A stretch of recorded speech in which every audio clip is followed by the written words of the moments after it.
uh, G20 is being held in India for the first time. This will be under India's presidency, and the Prime Minister will be the leader of the G20. It's a meeting of all the G20 leaders. Now, G20 is important because G20 comprises of about 85% of the global GDP.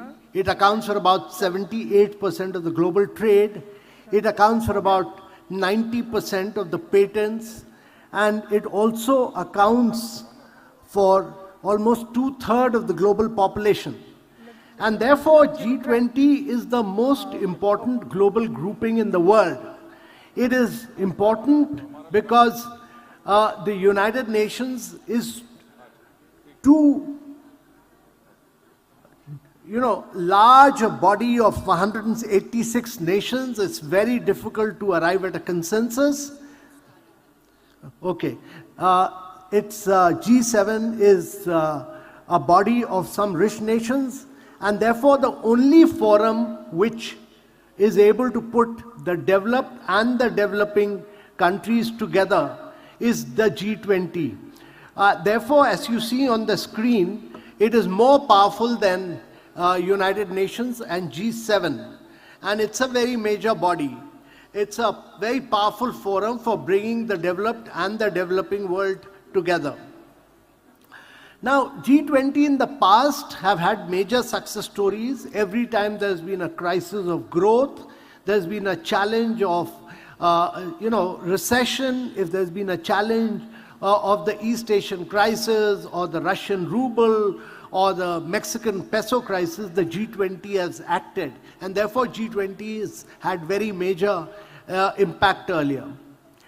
Now, this time when we hold the G20 in India, it will be the largest ever gathering, because in addition to the G20 countries, there are the 9 special invitees, there are several international organizations, and in fact, there will be 43 leaders of the world who will be in Delhi when we hold the G20 meeting in September 9th and 10th. So this will be the most powerful gathering of the world on September 9th and 10th in New Delhi, comprising of 29 countries and about 14 international organizations which are listed here. Now, when India assumes the G20 presidency, we would have seen several challenges. We would see the challenge of climate. We would have seen the challenge of very slow sustainable development goals. Instead of progressing, we have regressed. 2030 is the time by which sustainable development goals were to be achieved. We are midway through. 200 million people have gone below the poverty line. 100 million people have lost their jobs. There's a challenge of the COVID crisis, the post-COVID era. There's a challenge of almost 75 countries facing debt crisis. There's a geopolitical crisis in Europe. And then there is a crisis of food, fertilizer. There's a crisis of, all these are big crises, and therefore that is a challenge before India. And this is a challenge before the world. But every crisis, there is an opportunity, and this is a huge opportunity for the world and the global leaders to bring prosperity. Now, how we do the G20 is dependent on 3 things. One is the political narrative, as you will see. The second is about how we build up the issue, that is, how do we build the content around G20, and the third is the administrative and the logistic issues, which my colleagues, very distinguished colleagues here, Mr. Shingla and Mr. Muktesh Pardeshi are dealing here, and Mr. Abhay Thakur, who's seated here, is dealing on the content side. So all these are very critical to the success of a G20.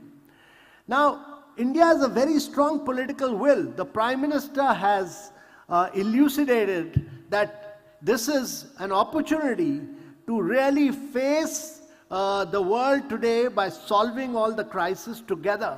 He's talked about that India's G20 presidency will advocate the oneness of all. Our theme is, our motto is, and our slogan is one earth, one family, one future, because we are all part of same cosmos.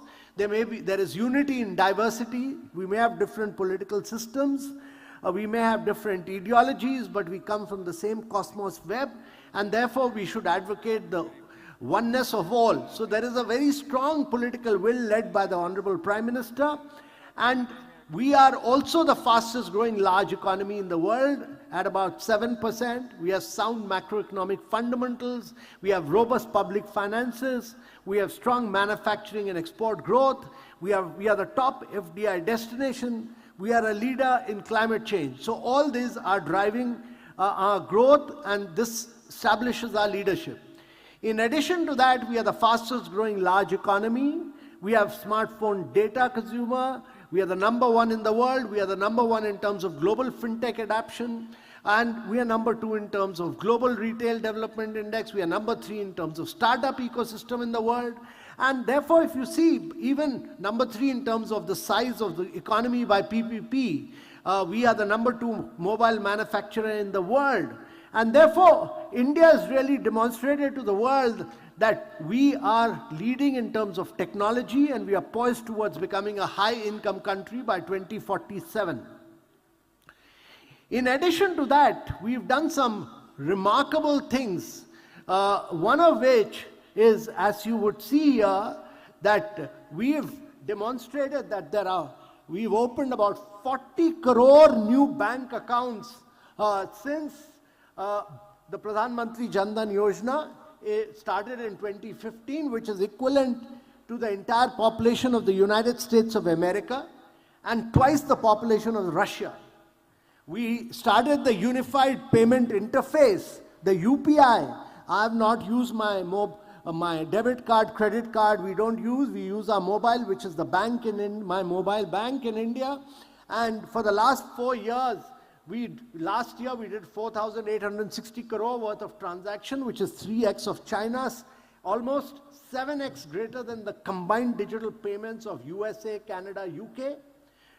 We've given about 36.7 crore LED bulbs, which is like giving LED bulbs to every citizen of USA. We gave affordable houses to 3 crore citizens, which is like providing every single citizen of Australia with a new home. We built 10.9 crore toilets, which is greater than the population of Germany. We built 81 crore households. We provided water connection to 8.1 crore households and 24.3 crore people, which is like providing every single citizen of Brazil with water connection.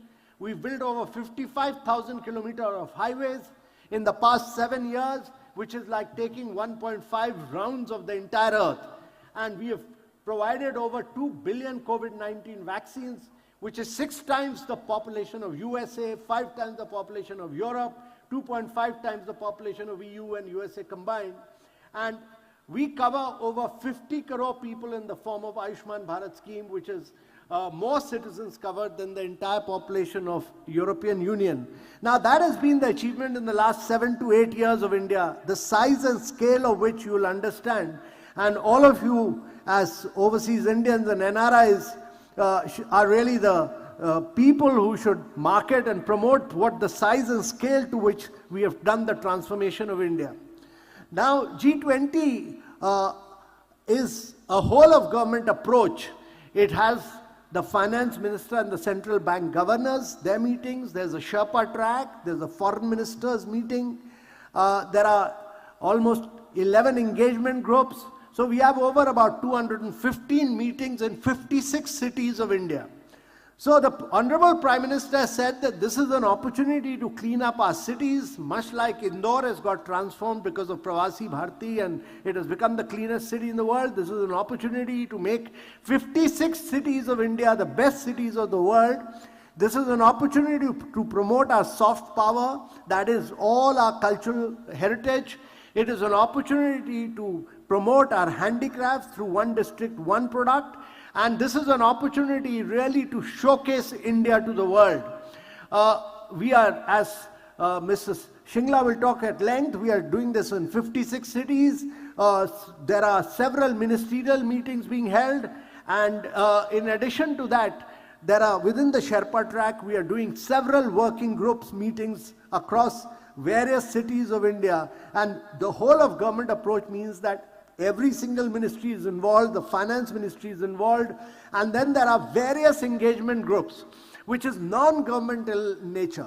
That is engagement groups where civil society is involved, and they are driving development and change. They are promoting the brand value of India, they're promoting the goals, so they support the Sherpa track in many ways by their recommendations.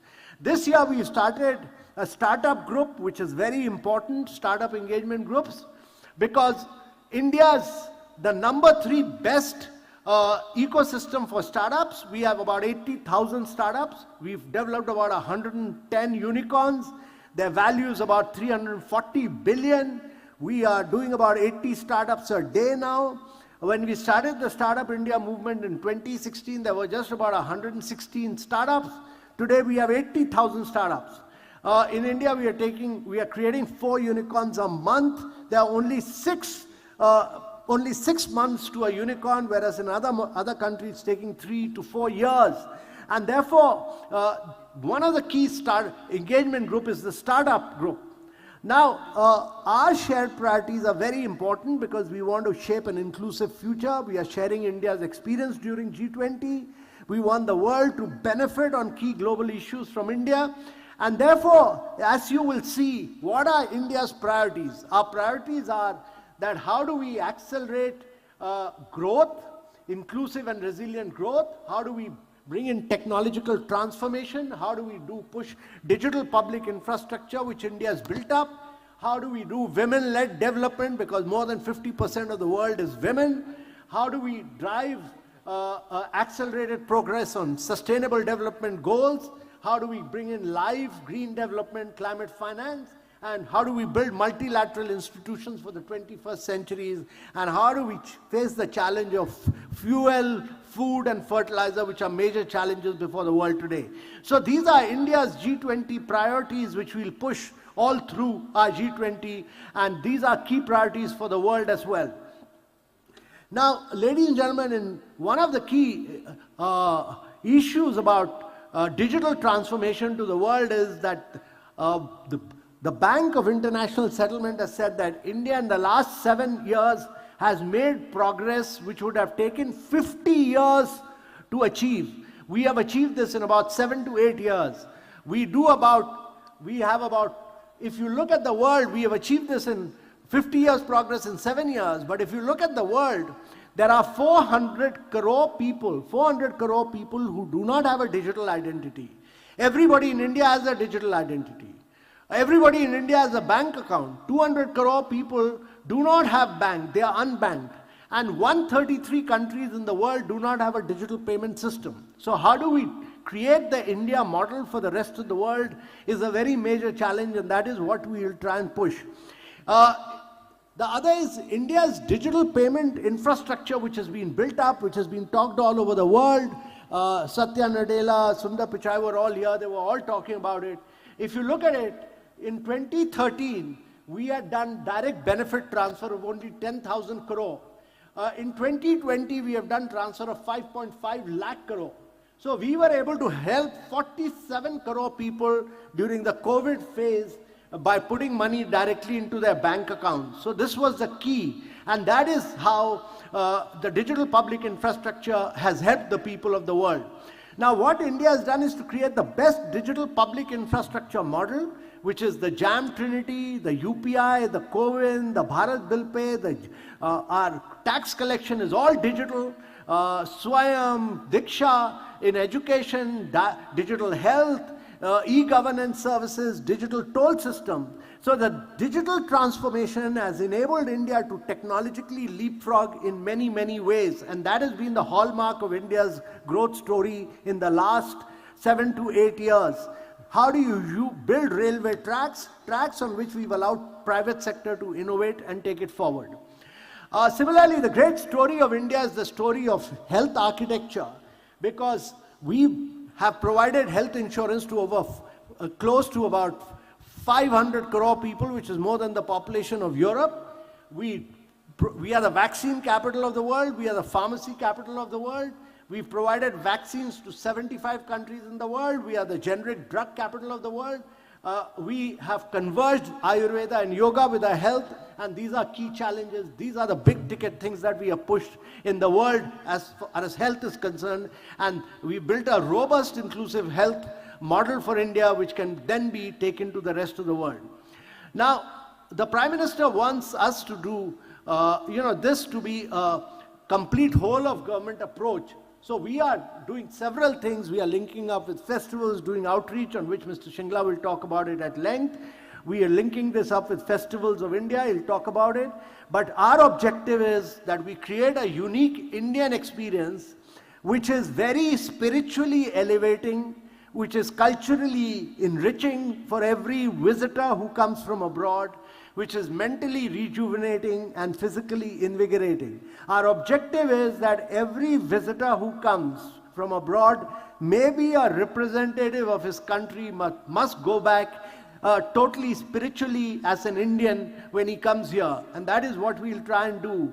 That is what we've done when we took the ambassadors to Andaman. We taught them yoga. They went to the cellular jail to get a feel of India's great independence movement. They did the Shankhnad. They actually cleaned the beaches in Andaman. When we took them to Udaipur, Udaipur was a transformed city. We welcomed them. We cleaned, the whole city was cleaned up, but we gave them a Rajasthani style pagdi welcome. They all did digital shopping, completely digital experience. They did the camel rides. Their shopping was all completely unique of Indian handicrafts. They interacted with the school children. And this is the meeting which we had in Udaipur, which was excellent, and we shared a lot of millets, because India's attempting, this is the year of millets, and therefore our focus was on millets. We took them to Kumbhalgarh, which is the biggest wall, one of the greatest forts in the world, which totally lit up. And we did some great cultural programs there. And this is the city palace, which was lit up. So just giving you a glimpse of how we did our branding. And we said that starting with Udaipur, we'll see you soon in another city of India. And then we took them to Mumbai, where all the roads were cleaned up, all the potholes were cleaned up. The city was whitewashed completely. It was lit up. And there was a huge cultural experience all over, and they had a great experience of the heritage sites there, and the interaction was similarly in Bangalore. We are using this as an opportunity to demonstrate our culture, our cities, and as the Prime Minister said, our presidency would be inclusive, it'll be ambitious, it'll be action-oriented, and very, very decisive. And that is how we'll steer it, but we'll put a great Indian experience. Now, what do we expect from this is a huge unparalleled opportunity for India and the world, and the next decade, as Morgan Stanley has just said, that the 4 trends of demographics, digitization, decarbonization, and deglobalization are favoring New India. This is what Morgan Stanley has just said about a month back, and therefore we will use the growth process of India, the dynamism of India, the demographics of India, the digitization of India, the decarbonization of India, all to drive the story. And all of you are really the brand ambassadors, as the Prime Minister said in the morning. And therefore, members of the diaspora have a huge role to play in G20. They can share our values and help further the presidency efforts abroad.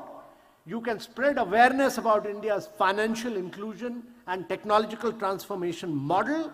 We'll be very happy to share this with you. You can help us to popularize global initiatives that resonate with our culture and our G20 presidency.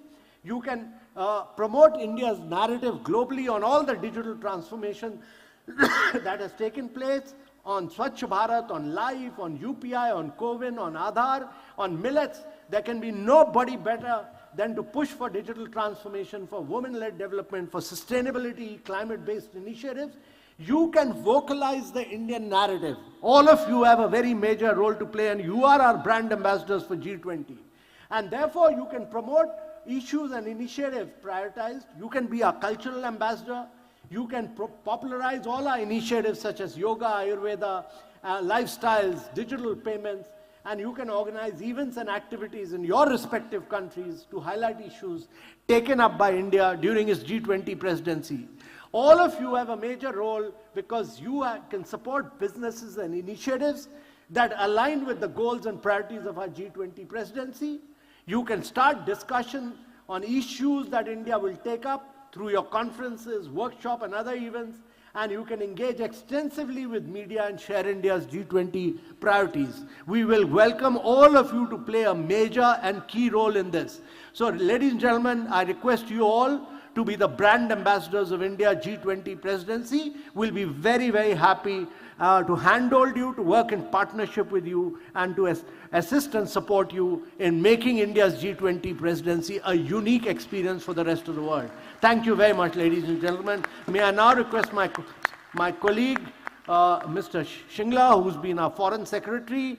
He's been our ambassador in Washington, in Thailand, in Bangladesh, who's managing all, the chief coordinator on all G20 issues. May I request him to kindly make his presentation. Mr. Shingla, please.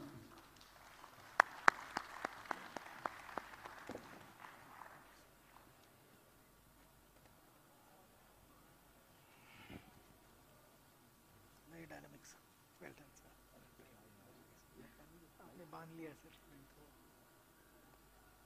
Namaskar and good evening. I'm just trying to see if I can speak without using the microphone. Can we just raise the volume here?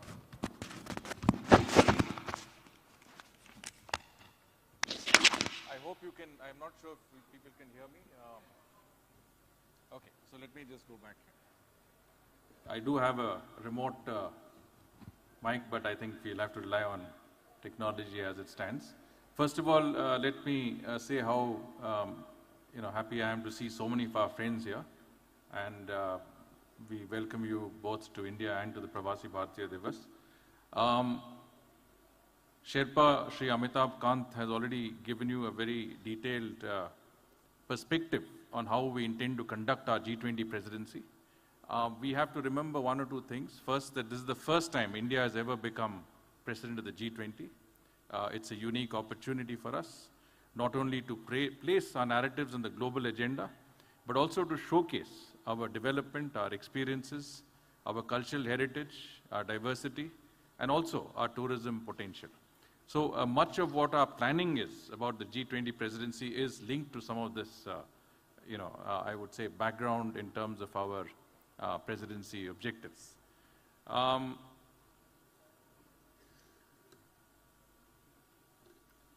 So the Prime Minister has already said, he said that this is a big opportunity in the Amrit Kal. It's unprecedented curiosity in the world to know India. He's spoken about, that G20 presidency is a matter of pride for every Indian, and that this is an opportunity to take India's development to the world. I mean, I paraphrased it earlier, but the Prime Minister has put the rationale behind our G20 presidency. Now, Sherpa just a short while ago said that what we would like all of you to be is our G20 brand ambassadors. I think there is no better group of people who could articulate India's presidency and its own goals and ambitions, and other than what we have in terms of the delegates who are here at the Pravasi Bharatiya Divas. So I think I just want to say a few words on what could be the possible involvement of our diaspora. First, of course, is to introduce the world to India's thinking. I think our narrative is something that has been outlined by Amitabh ji, and I think something that is what you could articulate when you go out and into your countries and the places where you're based. Of course, G20 has 2-3 structures.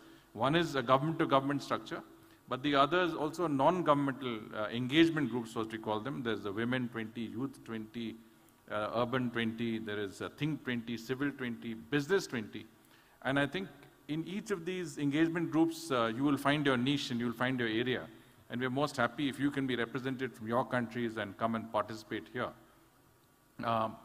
And of course, you could also organize activities that coincide with G20 meetings in your own countries. As Sherpa said, we'd be more than happy to support you in that endeavor. But more, I mean, I think that really the larger perspective is that we would like you to be our G20 ambassadors in the wide world out there, and especially in the G20 countries, but also, of course, in the countries that are not G20 countries, because for India, the view of the global south, the developing world, is very important. And in a few days from now, we will have this summit on the global south, which will take into account the views and perspectives of countries from the developing world, so that those can be reflected in the way we approach our presidency in the G20. You've seen this briefly. Essentially, the general philosophy and the general, I would say, vision of the Prime Minister is that the G20 presidency of ours should not be confined to Delhi. As you know, that in the past, when we've had summits such as the CHOGM and the NAM summits in 1983, or the India-Africa Forum Summit, they were in Delhi. But the G20 has 200 odd meetings that we'll be organizing, and the Prime Minister feels that they should be organized in every part of India. So you will see that we'll be organizing 215 meetings until we reach the summit in September this year, in every state and union territory of India, from Kashmir to Kanyakumari and from Kutch to Kohima. You will find that there is a G20 meeting in every part of our country. Now, what is the philosophy behind having it all over the country? What is the objective? I think one major objective is to ensure that every part of our country feels a certain involvement in the G20 process. It is not something which is remote and which is held in Delhi, and most people in our country don't know what it's all about.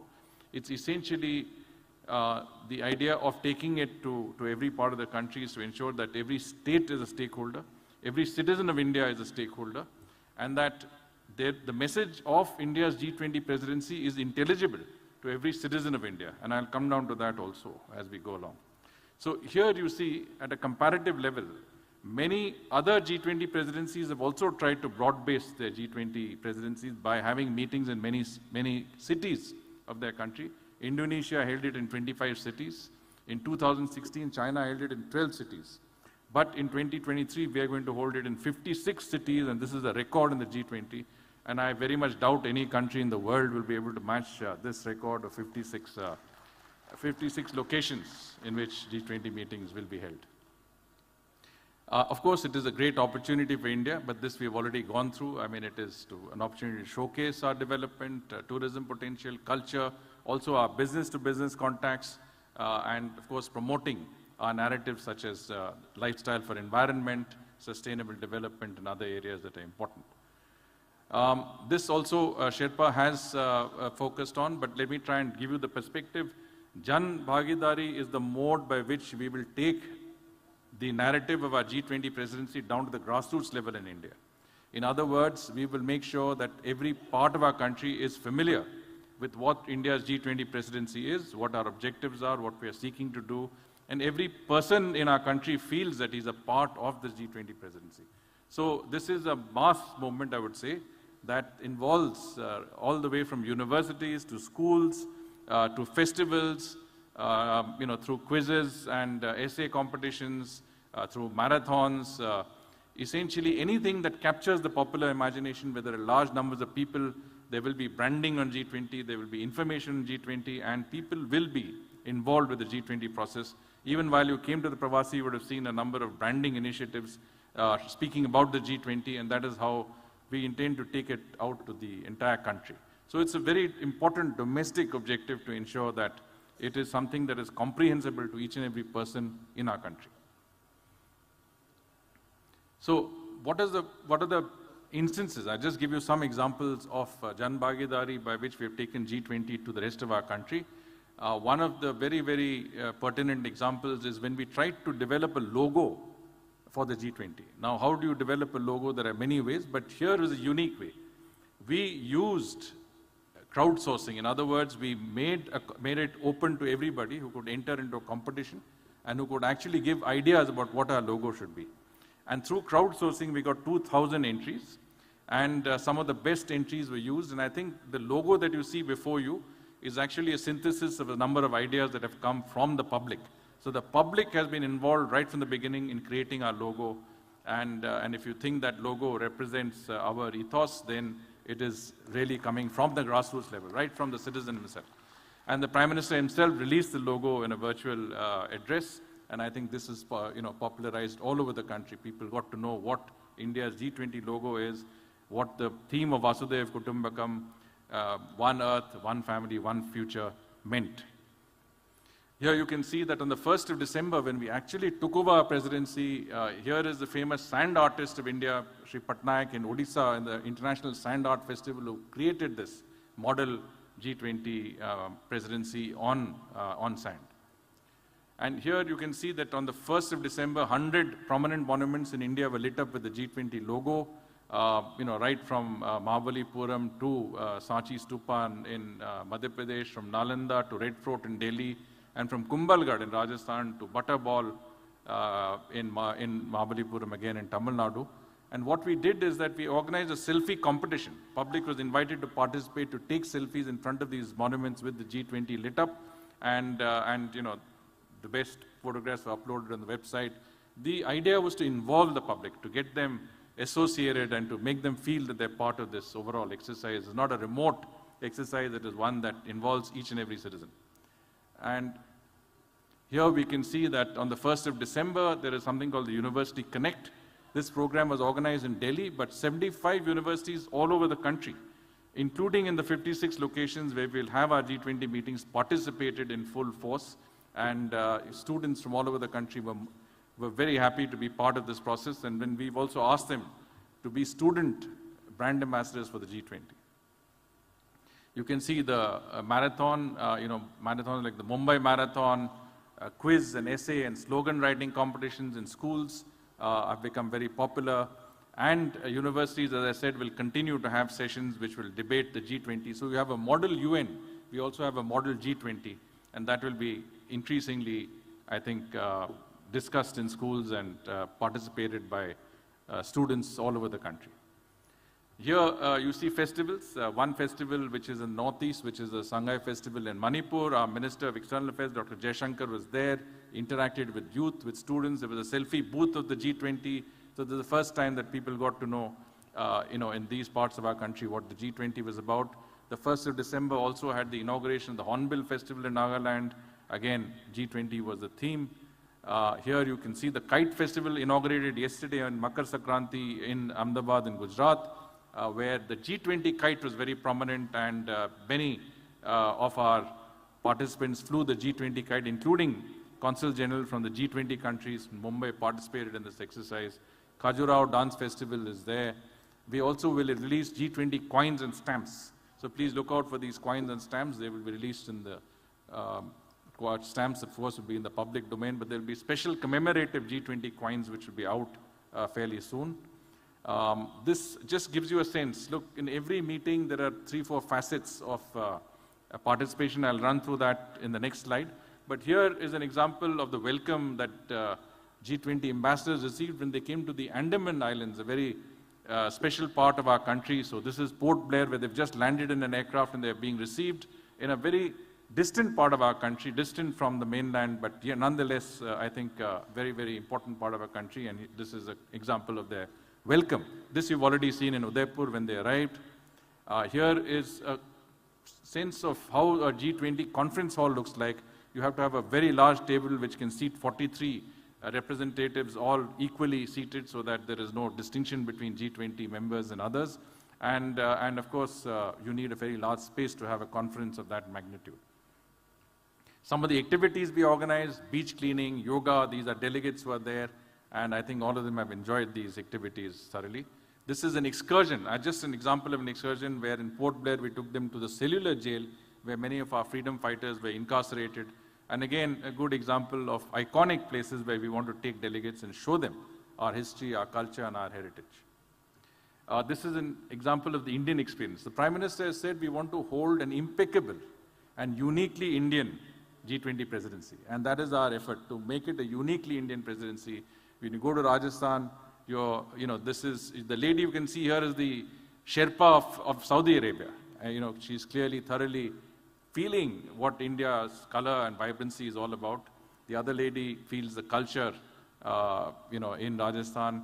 And here in Maharashtra, in Mumbai, many of the delegates partake in the festivities. And India Gate, the gateway to India, was lit up in G20 colors and also was made a very special occasion when the development working group took place there. This photograph you've already seen. This is a gala dinner cum cultural program. This is the Kumbhalgarh Fort. And here are cultural programs in Rajasthan, which are typically folk dance from Rajasthan. The idea is that every state and union territory we take our guests to. If that meeting is going to be held, say, in Tamil Nadu, then we'll try and give them a taste of Tamil culture, Tamil cuisine. If they're going to be in Jammu and Kashmir, they will be given a sense of what Kashmiri food is all about, what Kashmiri culture is all about. They'll be taken to the prominent sites in that state. So we promote India, we promote it holistically, but we also promote it regionally. And we give the states an opportunity to market themselves and to make them make their attributes well known to our very, very prominent visitors from the G20 countries. So branding, we do a lot of branding, and I've already said what sort of branding that we do. But essentially, the objective is to ensure that the message of G20 goes around widely, and delegates also feel welcome that there is an attention on the G20. So these are some examples of branding that we've had in Rajasthan, Maharashtra, Karnataka, and other places. This you've already seen, a very unique sense of branding. When delegates leave the city, they're told, we hope to see you in another part of India. Now, one aspect of it is merchandise.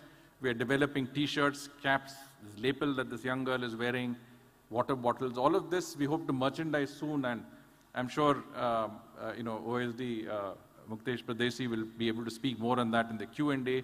But the idea is that this sort of merchandising should be available on a very wide scale, and whoever wants to access it and access it. We're also encouraging corporates, schools, others to take up G20 merchandising and branding so it becomes more popularized. Here are some examples of delegate kits. What do we give the delegates when they come to India?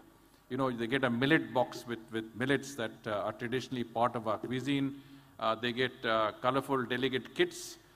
They get, this is not standard. This varies from meeting to meeting because we don't want every meeting to have the same product. But this just gives you a sense of what we're giving delegates when they come here. What are the items? What are they made of? There's a lot of thought that has gone into what items should constitute delegate kits. For example, for the water bottle you see there, we are using Kani work from Jammu and Kashmir. There's a shawl art which from Himachal Pradesh that is used to make bookmarks. There is the Patin Patola from Gujarat that is used to make the folder. And there's a Kanta from West Bengal for the scarf. And similarly, from Tamil Nadu, you have the Kanjivaram silk, which makes the outline of the bag that you get, the delegates get, and Madhubani art from Bihar for the mugs that are there. And these are just examples. Don't take them literally, but I'm trying to give you a sense of what goes into making products that G20 delegates will receive and will see.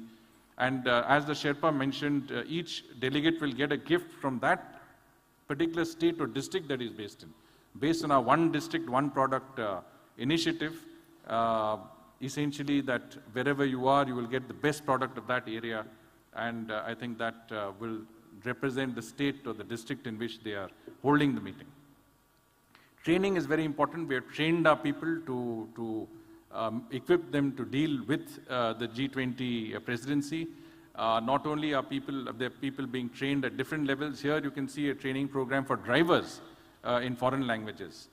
Here you can see a meeting for liaison officers from all the ministries that are going to host G20 meetings. There are about 1,000 officers who are trained in how to deal with foreign delegates. Here's a security training program for police, soft skills for police. How do you have non-intrusive policing? How do you ensure security, but at the same time not inconvenience delegates and the local populace? These are parts of the training that we're imparting. Here you can see guides being trained in Kolkata, guides, taxi drivers, different elements that go into what people would be associated with, or those who would come into contact with G20 delegates. We are also, I think Sherpa did mention that one of our objectives when we host the G20 in every part of our country is to create capacity. 56 locations, many of these locations have limited infrastructure. Many of these locations also have never been internationally exposed. They've never had conferences of this nature. We're taking the G20 to the furthest corners of India, but in doing so, we're telling all the states and all those who are hosting these meetings that please develop capacity, transform the state, transform the locations that these meetings are being held, use this opportunity to make the change that is essential. In Udaipur, we saw that roads were repaired, places was cleaned up, a lot of work had been done, similarly in Mumbai. And we want to see that all over the country, that the beautification that you see in Indore is something that we will replicate all over the country. So this is essentially just a short sense of how we will organize the G20 presidency. What are the salient features? One is that it is a unique experience for us. We have never done this before. There is no casebook or copybook from which we can get a sense of precedence about how it's done. It's the first time we're doing it, but I can assure you that this G20 presidency will be the best ever, and no country would have ever done a presidency of the nature that we have done, both substantively and logistically. We count on your support. Please do support our initiative. Thank you very much. Namaskar. Jai Hind. Thank you.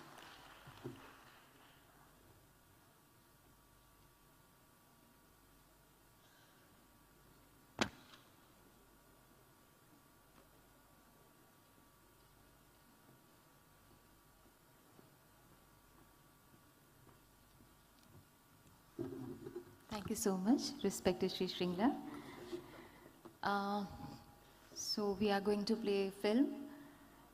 For India, the beginning of the Amrit Kal also marks another historic first as it takes over the G20 presidency.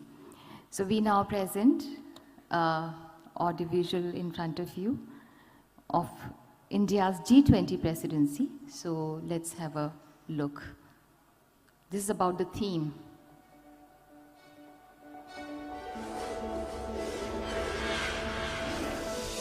As the world arrives in India to shape a common global future, India leads the way with its own golden period of inclusive and sustainable growth, the Amrit Kal. A new era signifying India's development from its 75th year of independence to its 100th. An epic journey towards becoming a beacon of global growth. The Prime Minister's call for inclusive development in the Amrit Kal will be further substantiated during India's G20 presidency through our theme of Vasudhaiv Kutumbakam, one earth, one family, one future. A vision that aims at bringing people together to build a better future for everyone. To achieve that goal, significant national priorities were charted out and set in motion. India's technological and digital innovation will become engines for the future of inclusive growth and connectivity. Our environment initiatives, including LIFE, will ensure true prosperity by promoting sustainable lifestyles through individual and collective action to protect and preserve the environment. Through inclusive economic growth, India will spearhead universal benefits that serve long-term interests of people with compassion, equality, and solidarity, leaving no one behind. India's focus on women-led development will continue empowering women into contributing to the larger economy. With the promise of peace, harmony, and security, India will build a world where every individual finds a perfect ground to blossom fully. हम वो लोग हैं जिसने दुनिया का कल्याण देखा है। लोग जब दुनिया की कामना करते हैं तब कहते हैं सर्वे अपि सुखिनो सन्तु सर्वे सन्तु निरामया। The importance of collective action is stronger than ever before, and G20 India shall strive to build a collective and inclusive shared future. India's G20 theme holds these national priorities together like the petals of the lotus, blooming victorious from the pool of challenges, holding our planet in a warm embrace, blossoming into a better tomorrow. आज मैं ये आश्वासन देना चाहता हूं कि भारत की G20 अध्यक्षता इंक्लूसिव, एम्बिशियस, डिसिसिव और एक्शन ओरिएंटेड होगी. Our G20 meetings are planned in different cities and states of our country to provide an enriching experience of India's amazing diversity and inclusive traditions for our guests from different corners of the world. We wish for each and every one of you to participate in this unique celebration that is India. Welcome to G20 India. One Earth, one family, one future. Vasudhaiva Kutumbakam.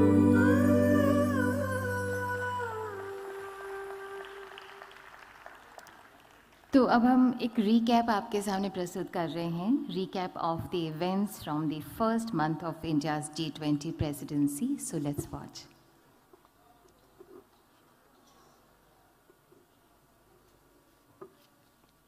इस आयोजन को एक जन आंदोलन बनाना है.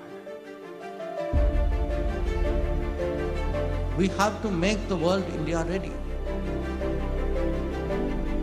Today is a watershed moment for India and her 1.41 billion citizens.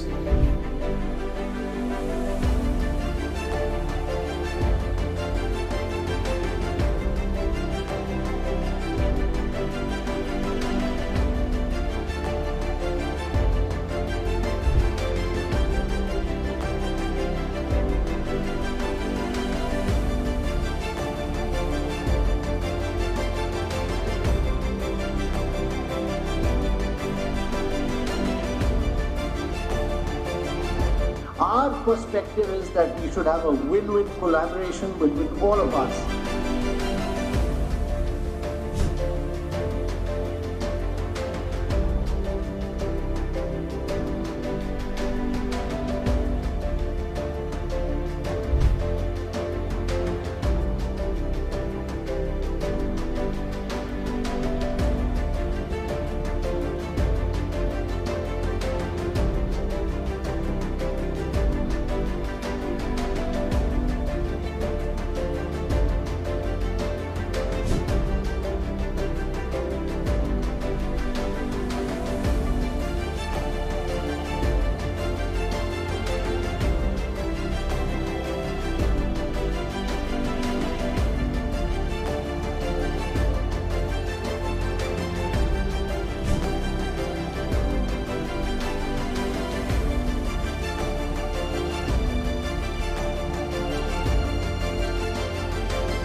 This was just the beginning.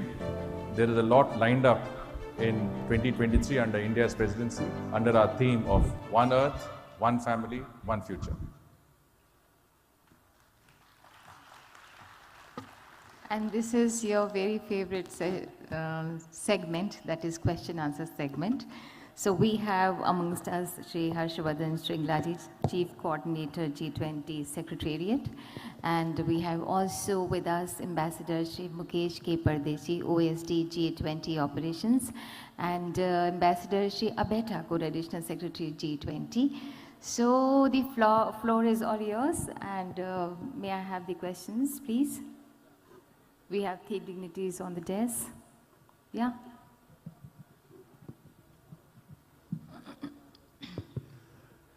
Hello.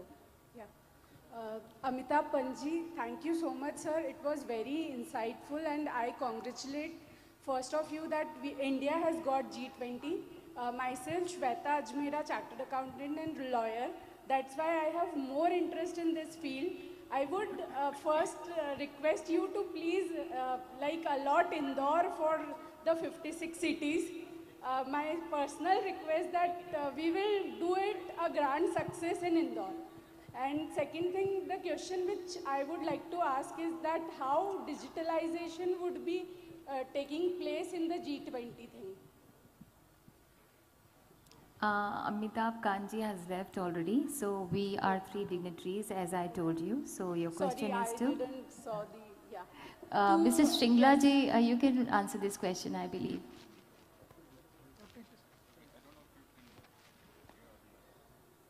I don't know if the sound system is good enough to reach you. आप cordless यहाँ पे दे दीजिए एक. We need a cordless here so that he can answer from there. That I can answer, sir. About public digital infrastructure. One cordless, please. It's there? It's Okay. working now. It's working now.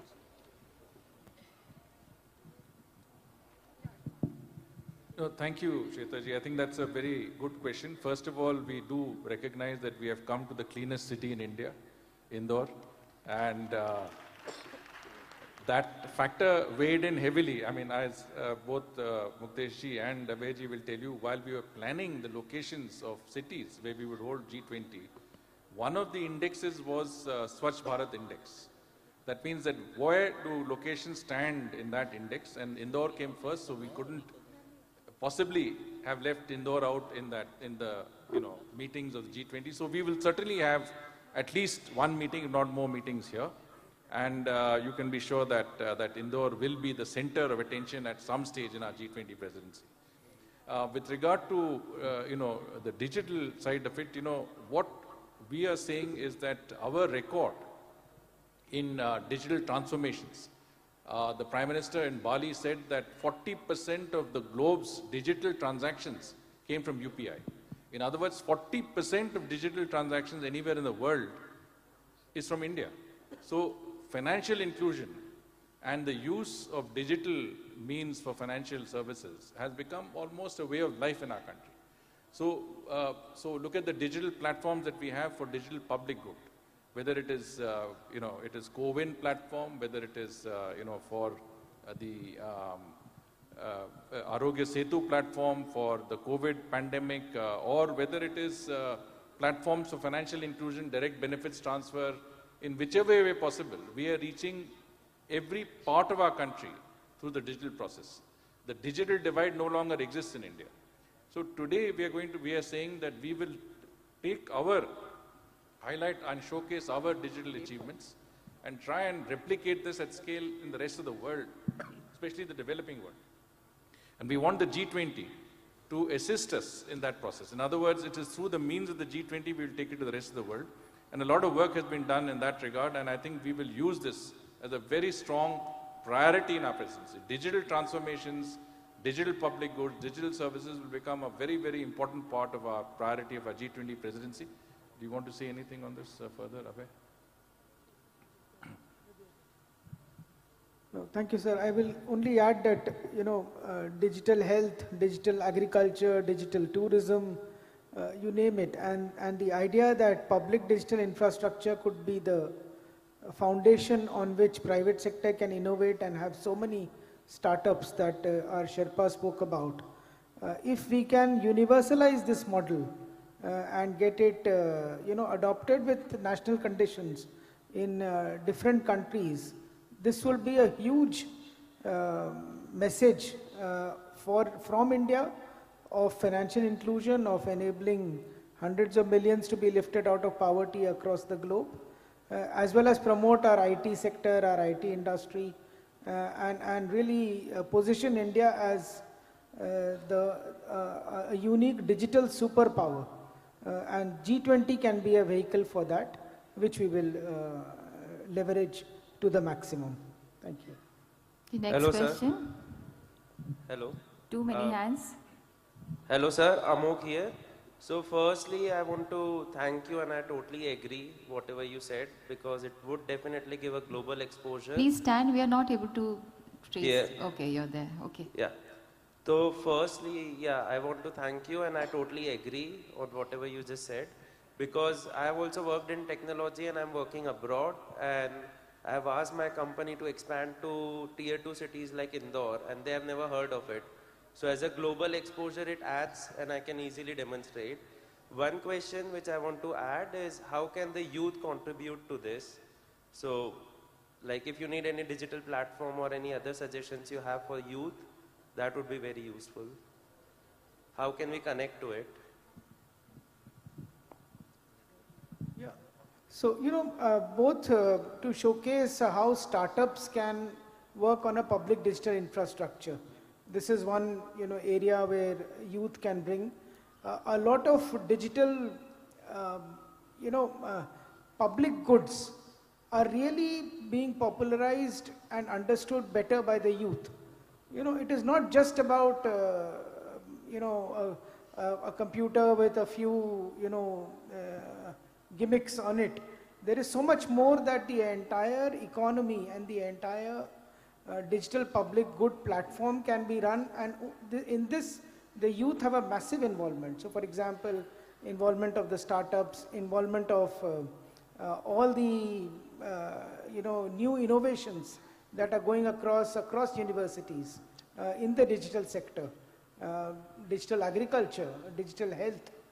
All of this, I think youth are the natural connection with this. IT universities across the world, IT, business chambers across the world. I think there is no limit to how much everyone, in particular the youth, can connect with the digital narrative. Agreed. And sir, want to add, just one more thing. Something I've seen studying and working abroad would be good if we can add a global talent program, so we can get talent from there, which can contribute to learning of society in India, and vice versa. Next question. Hello, sir. Here, my question is on UPI and the central bank digital currency that you are going to launch next. It is a fantastic piece of innovation. I mean, not only for developing nations, even for developed nations to adopt that technology is a massive feat. Because I went to Canada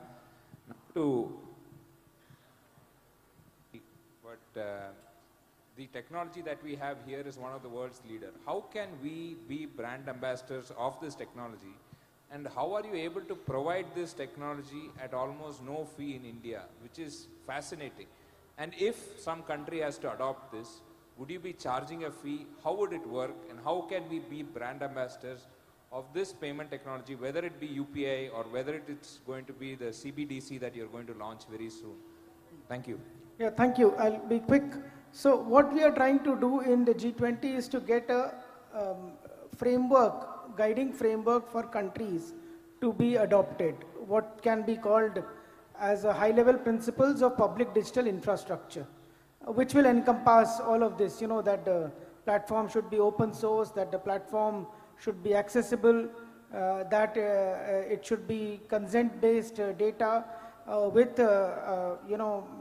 access to bank accounts, with digital transfers, while at the same time having a digital legal architecture that also protects the privacy. So in India, we see it already a hugely successful model for a country of 1.3 billion. So if we can universalize this model, we have framed some high-level principles. We hope that it will get adopted in the G20, whereafter it will be much easier to take it to countries across the world. And we will make sure that we develop a win-win kind of approach where big tech can ride on the rails of public digital infrastructure. So it's work in progress. I think by July, August this year, we would have very clear idea of how this model of public digital infrastructure will be universalized, and thereafter all of you could come into play. But in the meantime, talking about RuPay cards, for example, talking about UPI, and sheer, I would say, advocacy platforms until the summit should be a priority for the diaspora as well. Thank you. And very quickly, global skill mapping is very much a priority to what the earlier colleague mentioned, including for talent visas in both STEM and arts and culture. Thank you. Good evening, sir. I'm Pradeep Kedia at your 1 o'clock here. So it was a real nice video, and that gave me goosebumps when it was about Jan Andolan. And I reside in Abu Dhabi, and last 5 to 6 years I've witnessed a lot of global preparation, whether it is T20 World Cup or even in Qatar, the FIFA World Cup. And I come from Odisha, which is my home state, and I was lucky enough to even witness the hockey preparations at the Hockey World Cup. And one common observation when we see about the host cities is the preparation, like the whole Qatar was dug out until few months, until the preparation happened. And even in Bhubaneswar, I witnessed that from the airport to the destinations, those were the only areas which were uplifted. And I can totally understand, because that's what probably in the limited time and the limited resources we could do. But when I heard about the Jan Andolan, I thought probably this is the time we are doing things a bit differently, whether we don't shy away from even showing the areas of improvement, like we don't do cover up, and we probably have a better involvement of the local administration, so that the host cities do a great job, not only hosting the guest, but also the entire journey of that particular host cities and India. They feel contributed and not just harassed, or maybe not just that we just uplift the limited areas which are hosted, but the upliftment of the cities in total. Yeah, we got the idea. So thank you. Let's answer. Well, the whole idea is not to conceal anything. If we had to conceal, we would not take international delegates to 56 locations. The idea is we have an opportunity before us, and we prepare our cities and towns to host international delegates. In that process, lots of focus is given on infrastructural preparedness. At the same time, we also would like to present the regional culture, cuisine, crafts, and tourism potential to its best. So that's the idea. And of course, when we are planning these meetings at 56 locations, we are adopting best practices which we learn from outside and within the country. Yeah, next question. Good afternoon, sir. I am Dr. Harsh Sethi from Bangkok, Thailand. Harshvardhan ji Shringla, sir. We have met you, we have been associated with you in Bangkok, Thailand. It has been a pleasure, and we are really proud to see your progress being an ambassador in Thailand to now the G20 Sherpa convener, sir. Congratulations, sir. Congratulations. My question is that having lived in abroad in Thailand for 35 years and associated with different chambers of commerce, how could we contribute and associate it with the G20 initiative, sir? Thank you. Let me say what a pleasure it is to reconnect with you, Harsh. Thank you, sir. I remember a lot of the initiatives you took in Thailand to promote business-to-business ties. And actually in the G20, as I mentioned earlier, there are a number of engagement groups. And these engagement groups are non-governmental in nature, and they cover a very wide spectrum of many of the areas of profession and interests that could be there. You could be involved, in gender-related issues. You have the W20, which is the Women's 20. You may be involved in youth issues. You have the Youth 20. You might be involved in urban planning. You have the Urban 20. Or you might be in business like yourselves, and there's the B20. So there is a scope to involve yourself, but keep in mind that this is a limited membership. The G20 includes, 19 countries and one organization that are sort of, cover a very broad spectrum of the world's economy and world's population and the world's trade. Not all countries are involved in that, but it's an inclusive process. We have invitee countries. We also invite some countries for certain meetings, etc.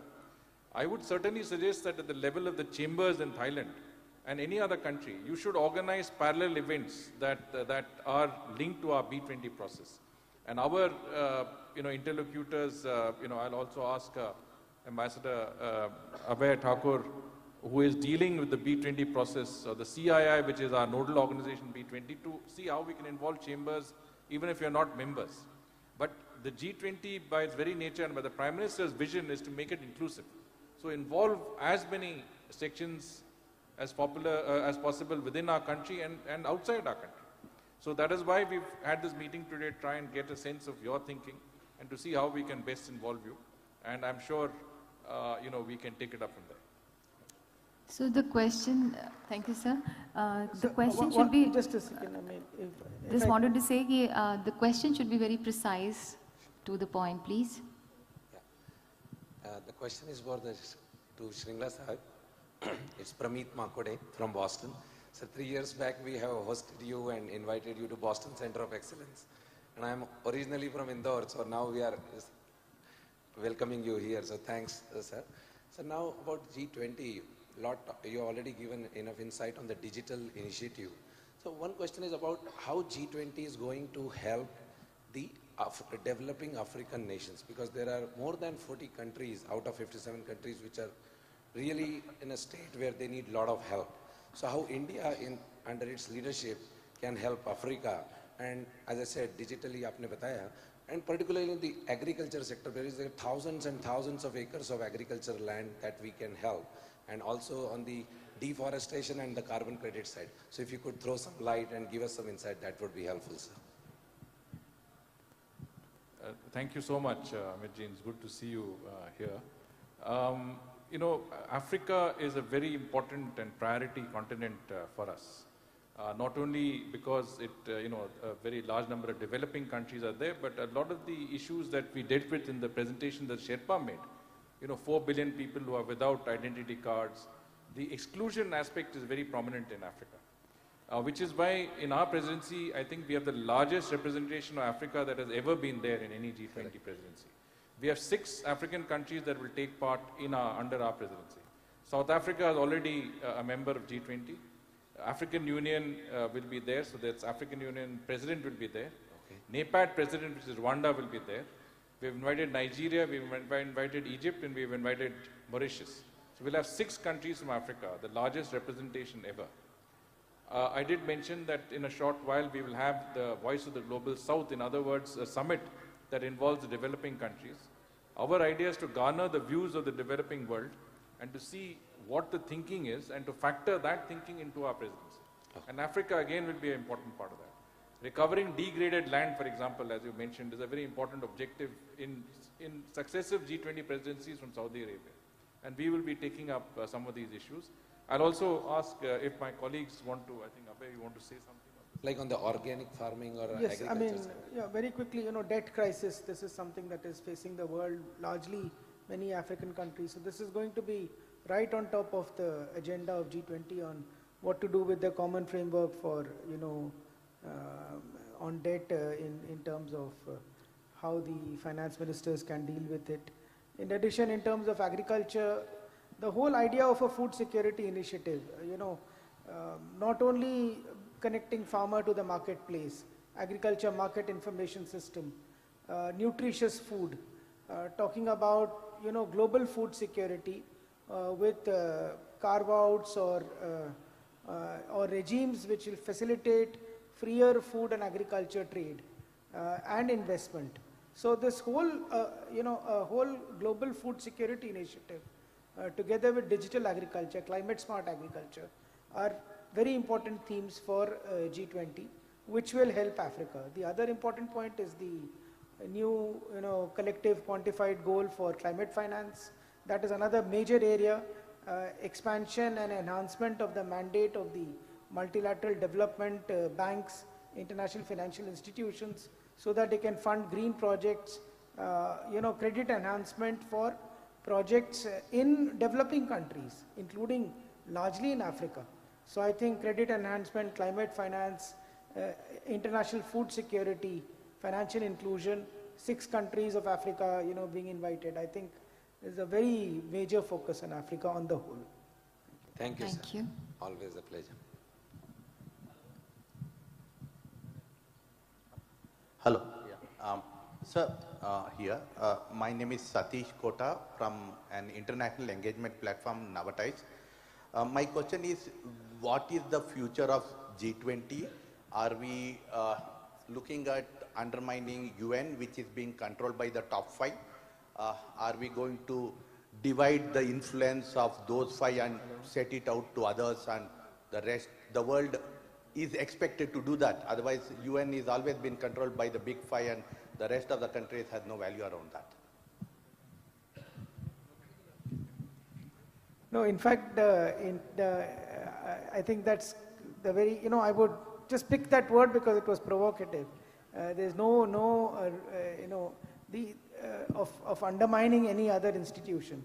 That's not at all the case. In fact, the idea is to strengthen and multilateralism and make it more effective. That is what the G20 is all about. Also, there is a fundamental difference between G20, which is a group.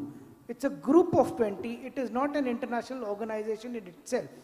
Unlike the UN or the IMF or the World Bank or the WHO or the WTO, the G20 is a group of leaders of 20 top economies of the world which come together to deliberate on global issues, on how global challenges should be dealt with. So therefore, it provides direction, it provides guidance, it complements and supplements the work of the international organizations. It strengthens them and makes them more effective, whether it is credit enhancement for multilateral development banks, whether it is talking about WHO recognition of pharmaceuticals, collaborations, whether it is talking about enforcement of the dispute settlement mechanism of the WTO. All of these are strengthening the multilateral system and making it more effective so that they can deliver the public goods that they set out, that they were created for.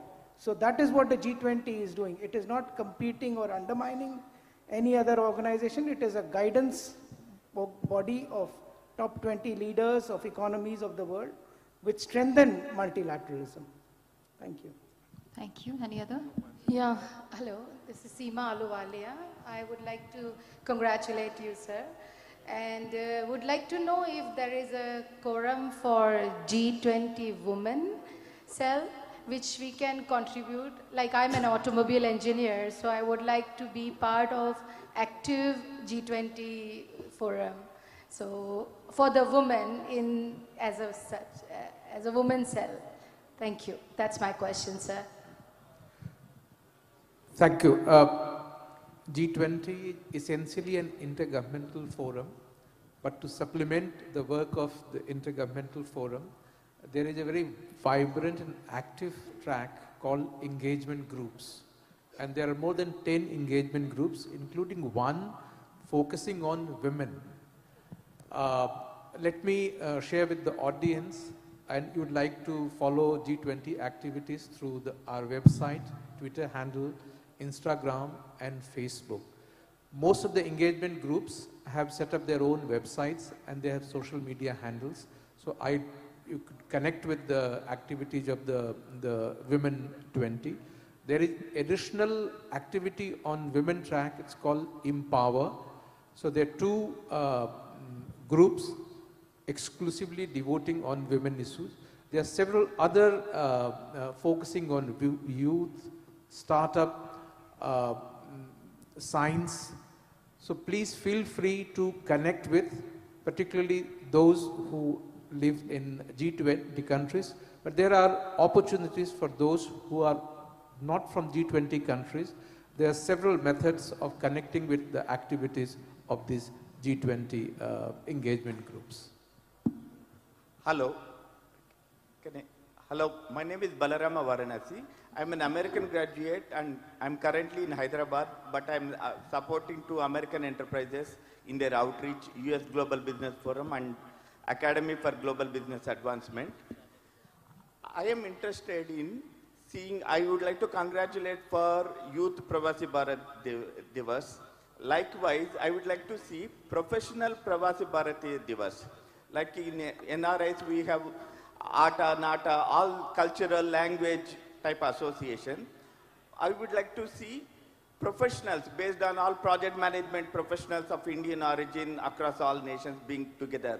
All engineers from all nations being together. This, what we can do is, like a corporate economy, like several American associations that manage fair competition in American homeland, they are not very active among Commonwealth nations. When we create these professional association, at the same level can be created at G20 like that. I would like to, request your cooperation and how to go about. I'm interested in creating that. This is the last question we are taking, so please answer. I'm sorry, dinner is ready, so this is the last question. I'm sorry. We have an excellent idea how to involve professional groups with the G20. We take the idea and we'll discuss with some of the engagement groups where professional bodies are involved.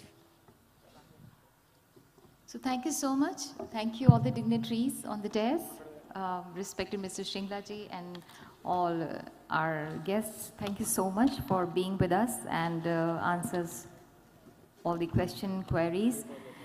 Thank you so much. The dinner is awaiting you, waiting for all of you. So please join us for the dinner. Thank you. Muktesh ji, Abhay ji and Shringla ji, बहुत बहुत धन्यवाद आज के इस session में पधारने के लिए और अपना G20 के बारे में जितनी भी क्वेरीज थी उसको सॉल्व करने के लिए. तो कल हम ज़रूर से फिर से मिलने जा रहे हैं. Honourable education minister Dharmendra Pradhan ji, honourable finance minister Nirmala Sitharaman ji होंगी और फिर वैलिडिटी फंक्शन में माननीय राष्ट्रपति महोदया होंगी. तो प्लीज़ भोजन पर पधारिए. Thank you so much all the dignitaries for joining us, gracing this occasion. नमस्कार, गुड नाइट, शब खैर. कल फिर मिलेंगे. जय हिंद.